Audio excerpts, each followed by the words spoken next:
Estamos ya a horas del tan esperado plebiscito. ¿Cómo lo están viendo desde los distintos partidos? ¿Cuáles son las estrategias que se han desplegado? La irrupción de la presidenta Bachelet ha generado también harto debate. Vamos a estar conversando de esto y otros temas junto al diputado y presidente de Amarillos por Chile, Andrés Jonet. ¿Cómo está, diputado? Bienvenido. Muy bien, ya aquí esperando, trabajando igual un poco, conversando con algunas personas. ¿La suerte está echada o todavía hay algo por hacer? No, yo creo que todavía hay algo que hacer. Estamos hoy día miércoles. En 2 o 3 días hay mucha gente todavía desinformada. Hay gente, por ejemplo, que cree que votar en contra es votar en contra del gobierno y hay que decirle que eso no es así. Eso nos han dicho muchos entrevistados. Sí. ¿Qué tanto se ve en la calle? Me ha pasado, el otro día estuve en la feria de Temuco, así le decimos nosotros feria, ¿no?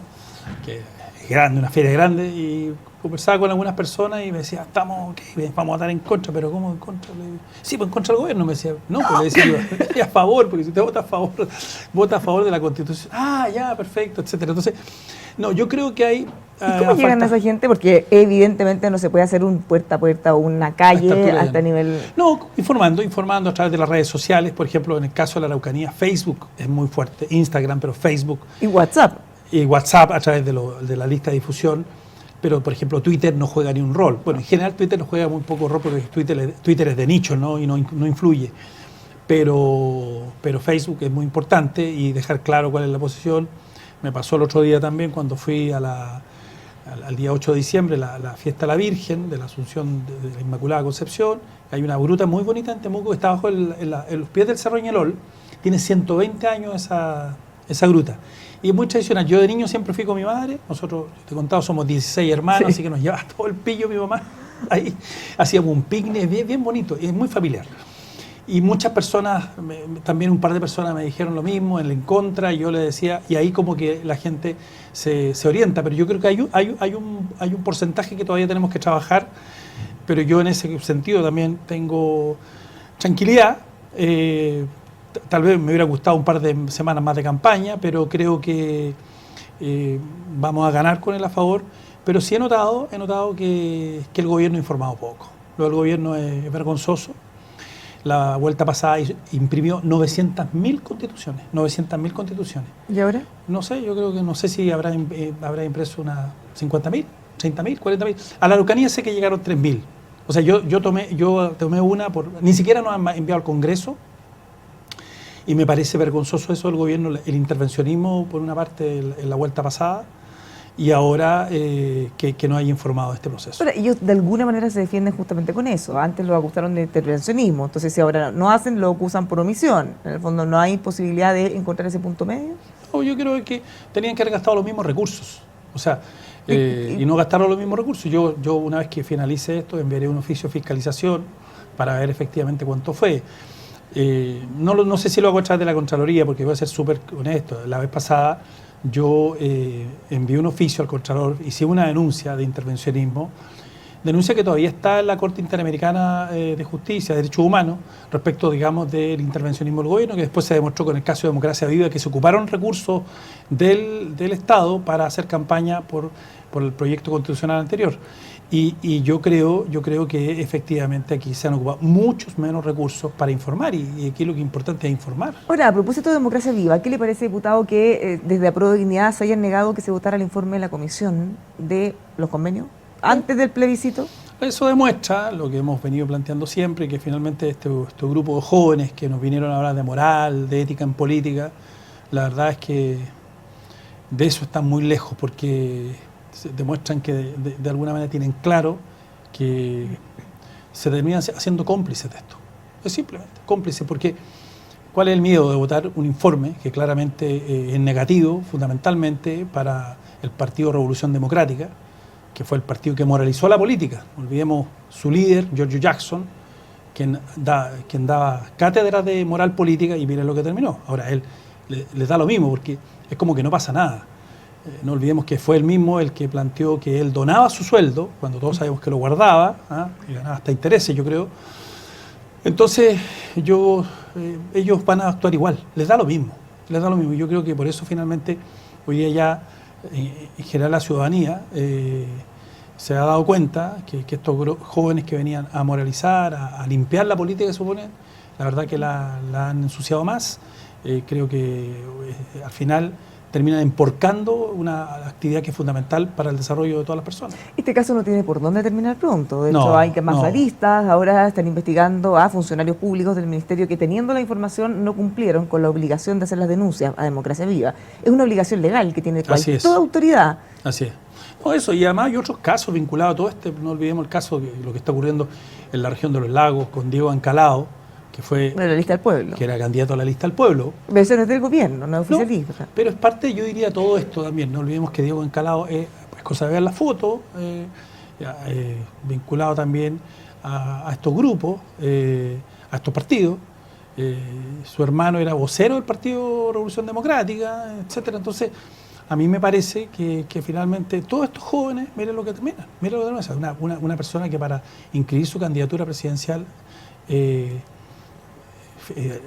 lo que hace, digamos, con la notaría, falsifica firmas, pero ya de una forma grosera, es parte de una cultura política que se instaló en estos jóvenes de impunidad, como no les pasaba nada, pero fueron estos jóvenes los que deterioraron muchas instituciones. Fueron muchos los que estuvieron atrás de esto. Vemos que Crispi estuvo en el Ministerio de Educación cuando se hizo justamente toda la reforma de la educación. Era el equipo del ministro, uno de los equipos del gobierno del presidente Bachelet. Entonces, finalmente, ¿por dónde han pasado? Han dejado un desastre. Y eso es objetivo. Ahí está la cifra. Y ahora que están gobernando, lo están haciendo pésimo. ¿Qué le parece cuando ellos dicen, lo ha dicho la vocera también, este va a ser el gobierno con más legislación pro materia de seguridad de la historia, o al menos desde el retorno a la democracia? No, pero un poquito de. Pero objetivamente, objetivamente sí, es así. Uno podrá ver por qué. Pero la ley, tenemos la ley Naín Retamal salió en contra de ellos. No nos olvidemos que nos acusaron a nosotros que si aprobábamos esa ley, iba a ser la ley de gatillo fácil. La aprobamos en contra del propio gobierno. Y en contra justamente de ellos que habían votado, la ministra vocera, el propio presidente, Giorgio Jackson. Habló del gatillo fácil. Sí, claro, pero la ministra vocera, Giorgio Jackson, el presidente Boric, Crispi, todos votaron en contra de esa ley. Ahora, de muchas de las leyes que se han aprobado ahora, votaron en contra del gobierno anterior. Así es. Entonces, ¿cómo se ve? Porque objetivamente sí van a tener más leyes aprobadas que todos los otros gobiernos. Claro, porque en el fondo, uno podrá decir por qué. Porque de alguna manera también la presión social es así, porque hoy día tenemos una crisis en materia de seguridad que nunca habíamos tenido en la historia. O sea, estamos en el peor momento en materia de seguridad. O sea, el año 2018 teníamos 3,2 muertos por cada 100.000 habitantes, hoy día tenemos 6,7. O sea, en 5 años más que duplicado la cantidad de personas muertas por cada 100.000 habitantes. La situación es gravísima en materia carcelaria, etcétera. O sea, es un tema urgente, pero en ese mismo sentido, este gobierno se demoró más de un año en asumir esto, porque el primer año justamente estuvo haciendo campaña por el proyecto constitucional anterior, que fue rechazado tajantemente por la ciudadanía. Y después de eso, como que empiezan a reaccionar. Tenemos a la ministra Interior tratando un poco como bombero. Yo creo que la ministra Interior hace un esfuerzo real. El problema es que tiene un freno de mano puesto justamente en el Frente Amplio, en el Partido Comunista respecto a temas de seguridad. Hay que ver cómo votan, cómo votaron la ley de usurpaciones, ¿no? Cómo cambiaron la ley de usurpaciones. Entonces, claro, pueden decir muchas cosas, pero es que la verdad es que se les cree poco. Ahora, en el caso de todos estos manejos que se están haciendo, crisis ISAPRE, también es un tema que está ahí a punto de explotar. Así es. El senador Castro ha señalado en las últimas horas que él ve muy complicado cómo se está llevando esta y otras materias en el oficialismo, que están mostrando un desorden casi total en distintas materias a pocos días del plebiscito. Obviamente eso algunos creen que puede afectar. ¿Cómo lo ve usted? ¿Ve ese desorden y ve que le puede afectar? En este caso hubo un informe del Senado que además lo hizo la Facultad de Economía y Negocios de la Universidad de Chile, y que de alguna manera daba salidas para el tema de las ISAPRES, en términos de que las ISAPRES se hicieran responsables con el tiempo justamente de este problema que ya generaron, si eso sin lugar a dudas, pero en el fondo aquí ¿cómo se lo sostenible? Lo peor es que finalmente el remedio sea peor que la enfermedad. Y hay un sector justamente que es del Frente Amplio, que son estos jóvenes, que les da lo mismo. Les da lo mismo, sí, les da lo mismo. Al final uno se da cuenta que les da lo mismo. No se dan cuenta de lo que es la responsabilidad de gobernar, de ser partido de gobierno. Ser partido de gobierno es tratar de encauzar un barco, de llevar este barco que navegue, pero este barco no está navegando. Ya, pero ¿cómo lo ve usted? Porque algunos dicen, de hecho, parece que hay un consenso bien transversal entre los técnicos del oficialismo o cercano al oficialismo, sobre todo el socialismo democrático, también de la oposición. Todos los técnicos parecieran estar en la misma línea. Y Y dicen en off y en on que parece que en el segundo piso están las trabas, o parte de Apruebo Dignidad o Frente Amplio, que no quieren salvar la ISAPRE y quieren que caiga, y lo que no han logrado en el Congreso, bueno, se puede lograr ahora dejándolas caer. Hay que preguntar al presidente, porque... Pero él ha dicho que no es así, ya le preguntaron. Él le ha dicho que el gobierno no quiere que caiga la ISAPRE. Bueno, pero una cosa es lo pero que es se que dice. una cosa, a ver, pero la gente más cercana al presidente, estamos hablando de los diputados, los parlamentarios jóvenes, que son los más cercanos al presidente, son amigos del presidente. Entonces quiere decir que el liderazgo presidencial es que está en cuestión. O sea, el liderazgo presidencial está en cuestión hoy día por eso. ¿Usted cree que quiere que caigan o no les importa o no dimensionan? Yo creo que no les importa, yo creo que no dimensionan. ocurrir? Yo creo que ellos no dimensionan, no han dimensionado, nunca han dimensionado todos los problemas que sus acciones han llevado al país. O sea, lo que fue el estallido social fue finalmente un retroceso, porque ellos lo causaron por un lado que no correspondía. Había en ese momento claramente en el país una sensación de insatisfacción, pero no había que llevarlo por la violencia. Ellos avalaron la violencia. Está bien que efectivamente el país parara, hiciera una pausa, y por eso dijimos, vamos a llamar a un proceso constitucional nuevo, que ya había uno, había el de la presidenta Bachelet, que estaba en curso, no sabíamos, ¿no? Pero la verdad que ellos llevaron esto, avalaron la violencia, avalaron el propio presidente. Entonces, yo hoy día, la verdad que me cuesta creerle, si digamos las cosas como son, porque al final el socialismo democrático, los senadores de la concertación, en fin, están por sacar este proceso adelante con alguna parte del gobierno, pero finalmente esto sigue frenado. Volviendo al proceso constitucional, ¿qué le pareció la incursión de la presidenta Bachelet, que ha sido muy bullada en los últimos días? Bueno, dos cosas. Primero, creo que en algunas cosas la presidenta la engañaron respecto a la objeción de conciencia, eso no está en el texto constitucional, la presidenta lo dice. Creo que es malo que ella se involucre, porque ella no tiene que olvidar que ella lideró un proceso donde muchos estuvimos atrás de ella, trabajamos con ella. Pero creo que su liderazgo político hace tiempo que viene debilitándose, y debilitándose por sus propias acciones.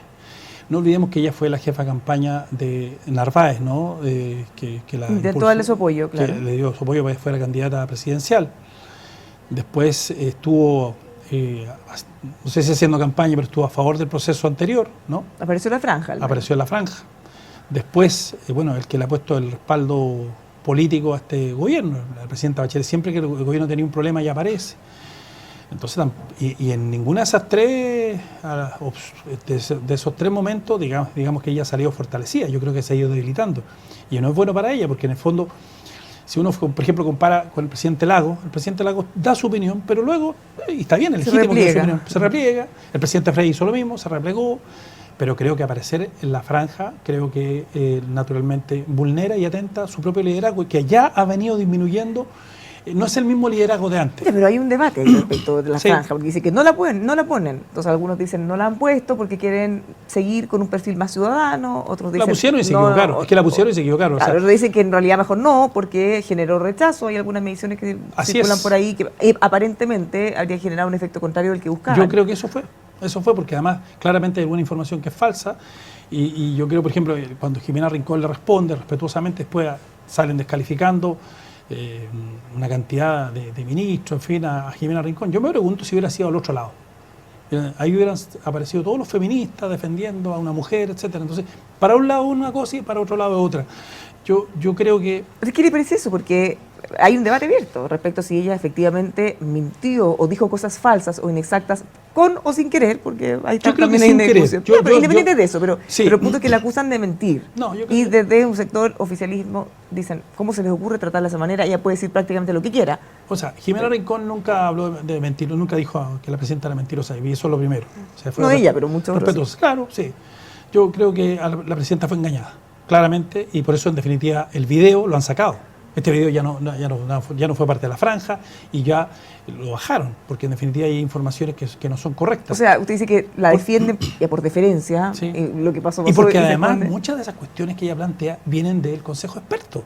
Y en el Consejo Experto votaron todos a favor de eso. Entonces, entonces yo creo que lamento lo de la presidenta Bachelet, porque ¿usted cree que ella mucho quiere aprecio. ser candidata presidencial? Porque también ha circulado eso. Yo creo que la presidenta tiene varias... O que ella quiere, o que la quieren, dado que faltan. Sí, pero esto no le hace bien. Y hay otra pregunta que yo me he hecho hace mucho tiempo respecto a la presidenta Bachelet. En octubre del 2015... La memoria siempre es frágil, pero yo tengo memoria. En octubre del 2015 la presidenta hizo una cadena nacional y nos convocó a un proceso constitucional. En diciembre de ese año, la presidenta presentó un consejo ciudadano de expertos que era liderado por Patricio Zapata, estaba Bocellur, había, creo que estaba Juanita Parra, en fin, los que yo me acuerdo. Bueno, durante un año y medio estuvimos trabajando, yo era intendente, nos hacían ir los cabildos comunales, después los cabildos regionales, se sacó una propuesta constitucional muy contundente. En julio del 2016, la OECD dijo que este era un muy buen texto constitucional. La pregunta que tiene que responder la presidenta Bachelet es por qué finalmente, después de 8 meses, solo el 6 de marzo del 2018 ella envía el proyecto constitucional. ¿Por qué no lo hizo antes? Justo saliendo. Justo saliendo. Algunos dicen, no, es que no había aviso político. Bueno, primero, en ese tiempo la nueva mayoría tenía mayoría en las dos cámaras. Segundo, uno se juega los liderazgos políticos. O sea, era lo más importante del programa de la presidenta Bachelet. Era lo más importante que ella iba a hacer.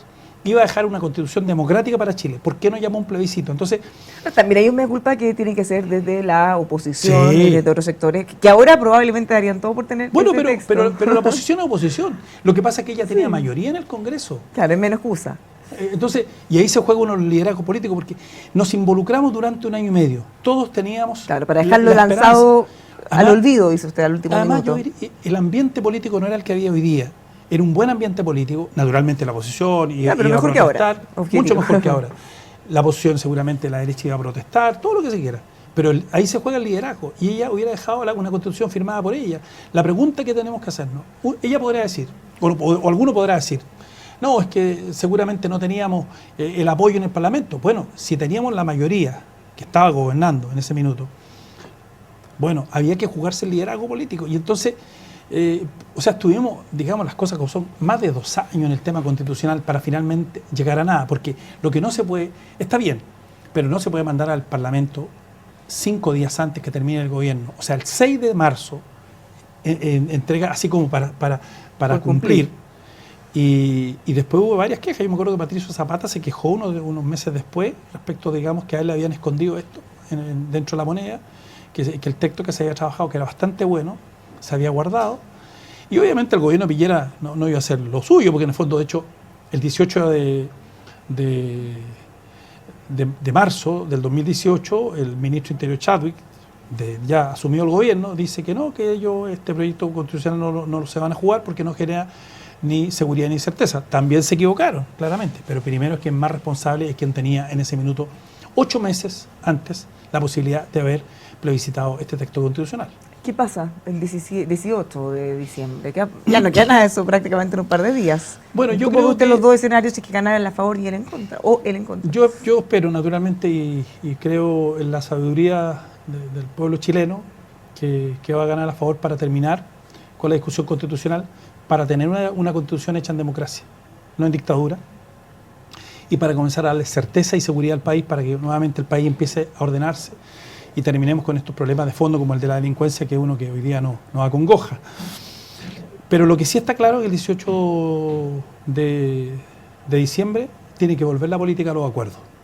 La tan denostada política por estos jóvenes, que era la política de los acuerdos y que hoy día todos añoran. La política de los acuerdos hizo que este país se pasara del número 6 en América Latina en 1990 al número 1 a fines de los 2000, a fines de 1990. Yo creo que la política de los acuerdos tiene que volver. Y espero además que instalándose este nuevo proyecto constitucional, esta nueva constitución, nos pongamos muy de acuerdo con todos para tratar efectivamente de mejorarla, de poner la ropa, que en el fondo son las leyes, y para que hayan buenas leyes el día de mañana tenemos que ponernos de acuerdo. Yo creo que el 18 de septiembre tiene que volver, para lo que añoramos, la política con mayúscula, la política de los acuerdos. ¿Ve a Juan esa oficina? Sí, o sea, yo creo que nosotros el centro político se la va a poner. Hoy día se necesita el centro político. Tal vez electoralmente hoy no somos tan sustantivos, pero por algo se creó el centro político, porque no había una inexistencia. Lamentablemente los partidos de centro político que tuvieron cierto liderazgo en su momento fueron finalmente, no sé si decirlo así, abducidos por en este caso, por el Frente Amplio. O sea, no sé cuál es la opinión del PPD, de la Democracia Cristiana, del Partido Radical. O sea, no hay una opinión de partidos de centro, ¿no?, que convoque justamente a esto. Ya no es así. Y nosotros justamente con Demócratas hemos ocupado ese espacio. Eso es claro. Están las encuestas, así lo dicen los estudios de opinión. Bueno, nosotros vamos a tener que ayudar a eso. Y eso no se gana con votos, con más o menos diputados. Eso se gana con una cosa que se llama autoridad política.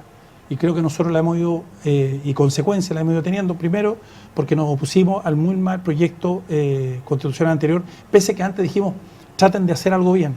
Después fuimos los que propusimos los expertos, que tanto nos dijeron que era una cosa terrible. Imagínate, hoy día todos dicen que bueno. Querían plebiscitar el anteproyecto. Y después nos metimos en el proceso constitucional para mejorarlo. Entonces, yo creo que de alguna manera nos hemos ganado un espacio de coherencia, que es muy importante, y desde el centro político creo que lo importante es volver a la política de los acuerdos. Muchas gracias, diputado, por conversar con nosotros. Queda poco para la incertidumbre de saber. Pero bueno, ahí estamos, tranquilo. Ya no queda más que esperar. Los dejamos invitados a que sigan junto a nosotros aquí en emol.com.